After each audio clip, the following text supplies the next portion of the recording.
భూమున పుట్టినది మొదలుకొని నా చేత భరింపబడుతున్న వారులారా, తల్లి ఒడిలో కూర్చున్నది మొదలుకొని నేను చంక పెట్టుకుని వారులారా, నా మాట ఆలకించడి.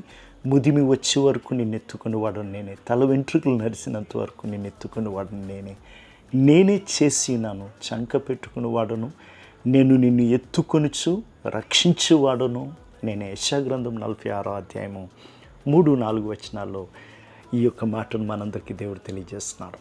మునుపు మనం పుట్టినది మొదలుకొని రూపింపబడదు మునిపే దేవుని యొక్క దయా సంకల్పము ద్వారా దేవుడు మనల్ని భరించి ఎత్తుకొని నడిపించిన దేవుడు. ఏం చెప్తున్నాను? నేను నిన్ను చేసిన వాడు నేనే, కావున నిన్ను ఎత్తుకొని నిన్ను రక్షించువాడు నేనే అని సెలవిస్తున్నాడు. కాబట్టి ఈ పరిస్థితులన్నింటిలో మనం ఒంటరిగా పెట్టలేదు.